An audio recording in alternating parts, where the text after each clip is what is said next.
성남비전 배춘봉 대표기자님의 관광복지정책에 대한 질문이 있겠습니다.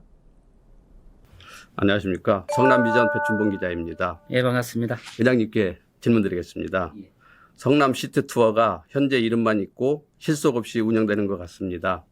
물론 코로나 때문에 운영 상태는 확인할 수 없으나 코로나 이전에도 활성화되지 못했던 것 같습니다. 이에 대한 성남시 차원의 시트투어 활성화 방안과 성남시 관광자원 개발에 대한 방안은 무엇이 있는지요? 예, 좋은 질문 해주셨는데요. 성남 도시락 버스 2015년부터 시작을 했죠. 민간 위탁으로 하고 있는 사업입니다. 그 매주 토요일 날 성남시 주요 관광지를 방문하고 관광과 체험 프로그램을 주로 해온 그런 사업인데요. 이 코로나 오기 전까지는 그 평균 51회 운행을 했고요. 1,400명 정도가 이용을 해왔죠.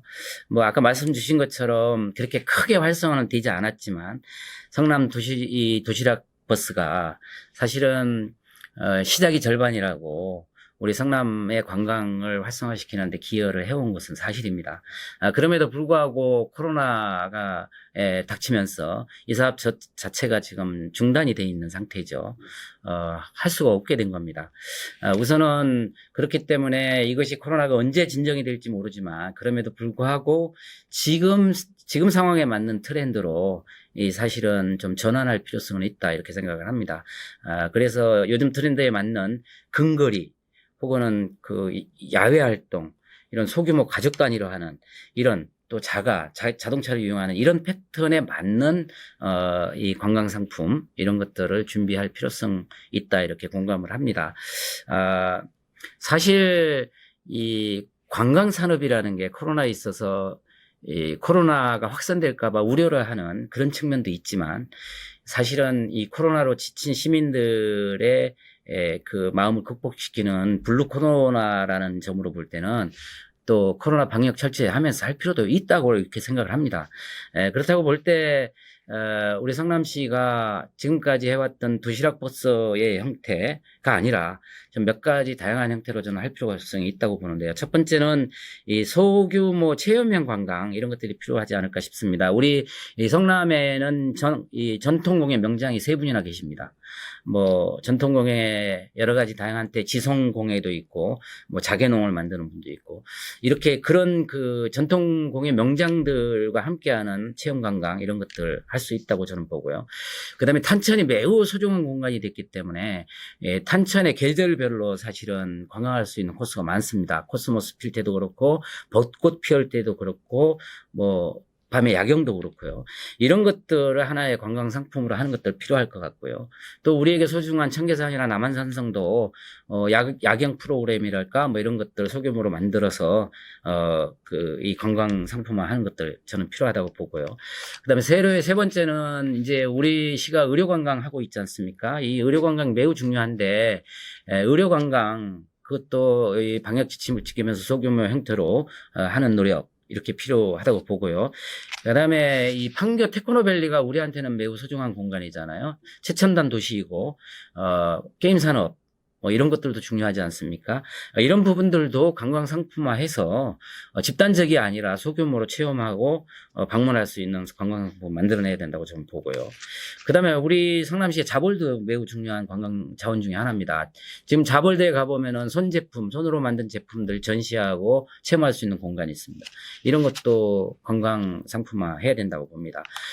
그리고 모란시장이나 각종 전통시장을 활용한 그런 그 체험관광 이런 것도 저희가 준비를 해야 된다 이렇게 생각을 합니다. 그리고 하나 더 말씀을 드리면 성남에 2년에 한 번씩 이 국제 항공 그 박람회가 있습니다. 한 20만 명이 넘게 짧은 시간에 몰려오는데요. 그것도 관광 상품화 해야 된다고 봅니다. 이게 비행장에서 하는 행사이긴 하지만 성남 시내에 엄청난 피해를 주고 있는데 그것을 역효과보다는 긍정적인 측면으로 관광 상품화해서 20만 명이나 몰려오는 그 외지인들을 우리 관광상품화할 수 있도록 고민하는 그것이 필요하다고 봅니다. 그래서 최근에 우리 동료 우리 강현수 의원께서 이와 관련되는 조례를 발의하기도 하셨죠. 그래서 이런 부분들 제가 지금 크게 한 6가지 말씀드리는데 이런 것들로 보완하는 것이 필요하다고 보고 코로나가 극복된다 하더라도 이것은 역시 고민돼야 될 부분이라고 봅니다. 특히 올해는 광주 사태가 생긴 지 50년 이제 다 된 해 아닙니까? 이 광주 사태가 갖는 의미는 실제로 대한민국의 도시 재개발 1단계로 시작한 그런 1단계 도시 재개발이라고 하는 그런 부분들이 있기 때문에 전국적으로 도시 개발에 관심을 갖는 많은 이 부분이 있을 겁니다. 관광이라는 게 꼭 꽃 구경하고 뭐 문화상품, 문화시설 하는 것이 관광은 꼭 저는 아니라고 생각하고요. 이런 도시 개발의 역사나 이런 것들을 보는 것 역시도 저는 관광상품이 될 수 있다 이렇게 생각을 합니다. 생각해보면 성남을 관광도시로 만들 수 있는 요소는 무지하게 많다. 그런 고민들이 좀 부족한 거에 대해서 우리가 함께 좀 고민해봐야 된다 이렇게 생각합니다. 감사합니다. 다음 질문 드리겠습니다. 성남시 의료관광 인프라 구축에 대하여 현재 진행되고 있는 사항을 성남시 차원에서 점검하고 지원하는 방안이 무엇이 있는지 궁금합니다. 예, 의료관광, 우리 성남의 관광 상품 중에서 매우 중요하다고 아까 말씀을 드렸는데, 성남에는 1,600개 의료기관이 있습니다. 그리고 14,000명의 의료 인력을 갖춘 곳입니다. 아주 각종 다양한 실력이 있는 의료진이 14,000명이나 있는 도시입니다. 이 인프라를 이용해서 세계적으로 우리가 관광 상품화하는 것은 이미 2013년에 의료관광과 관련되는 조례를 저희 성남시의회에서 제정한 바가 있고요.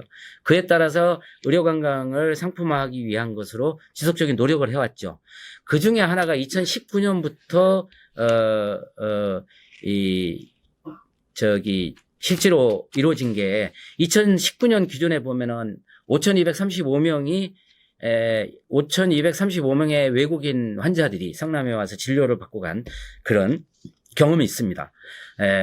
지금 이 의료관광은 더욱 활성화돼야 되는데요. 그래서 그런 걸 지원하기 위해서 요즘은 다문화 가정 인력을 이용해가지고 이 9개 언어권의 이 통역 서비스 이거를 통해서 67명의 의료관광 이 코디네이터를 운영을 하고 있습니다. 그래서 이 의료관광이 활성화될 수 있도록 의료관광 코디네이터 제도도 지금 저희가 활용하고 있고요. 최근에 이제 2018년부터 저희가 하고 있는 것 중에 매우 의미가 있는 것이 전국의 지방자치단체의 최초로 의료관광 컨벤션을 실시했습니다. 이 의료관광 컨벤션은 매우 중요한데요.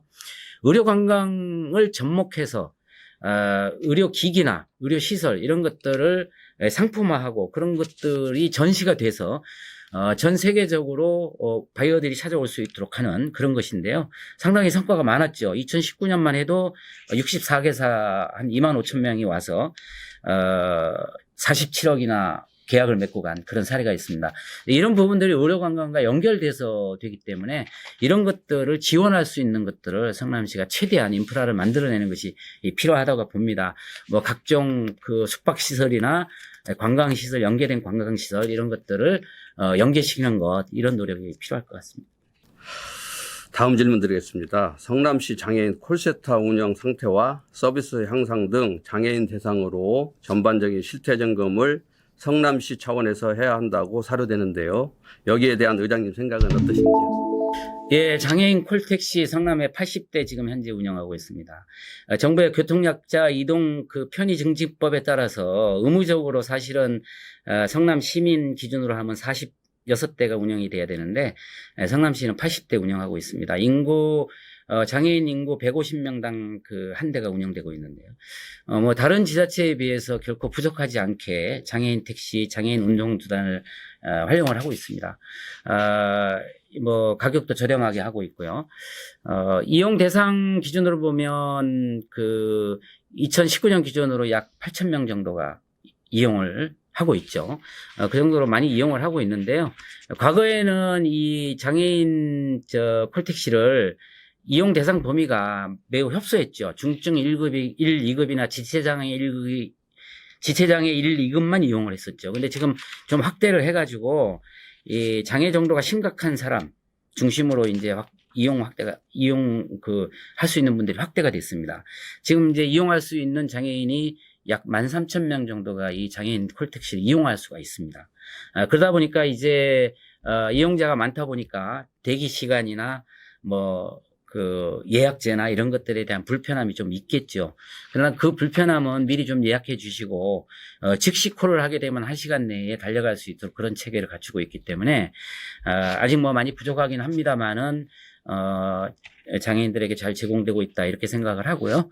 혹시나 이 장애인 콜택시를 이용하는 데 있어서 우리 장애인분들께서 불편한 점이 있으시면 언제라도 성남시 의회에 민원을 주시면 저희가 그 불편한 점에 대해서는 해결하기 위해서 노력을 하겠습니다. 네.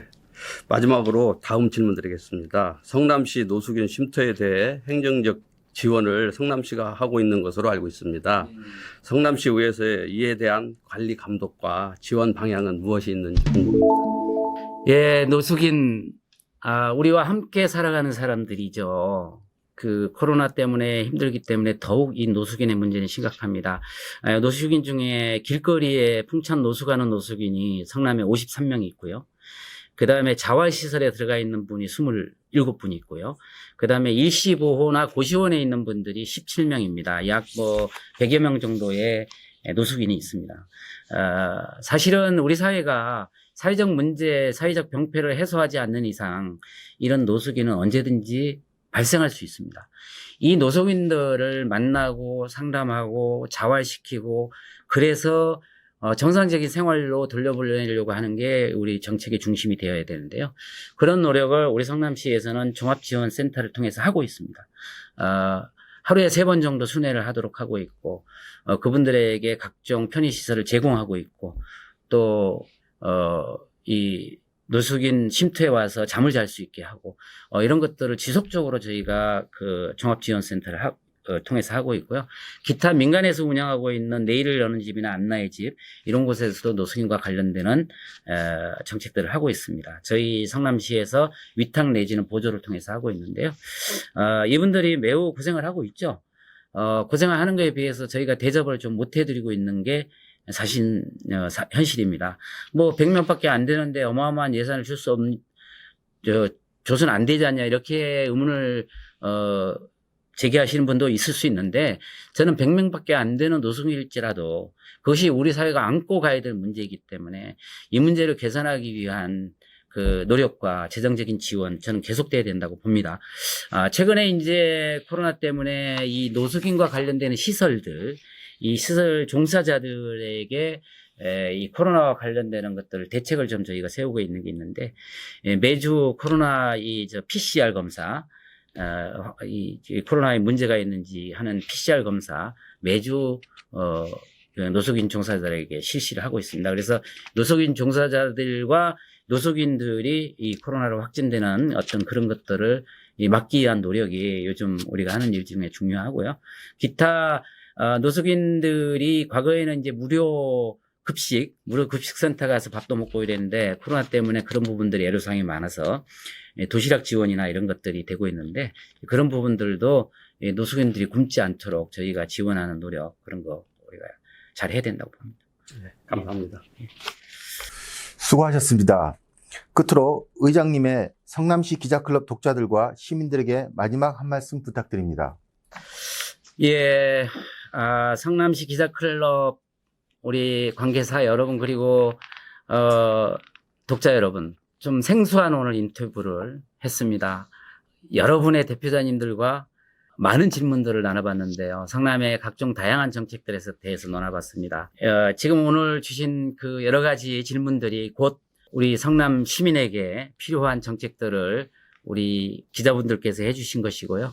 이 부분들에 대한 저의 답변이 좀 부족했다 하더라도 좀 더 연구하고 고민해서 시민을 위한 의정을 펼쳐달라는 그런 뜻으로 보고 오늘 받은 질문들 꼼꼼히 더 챙겨서 우리 시민들이 그 안전하고 그리고 행복한 우리 시민들이 될 수 있도록 성남시 의회가 노력하겠습니다.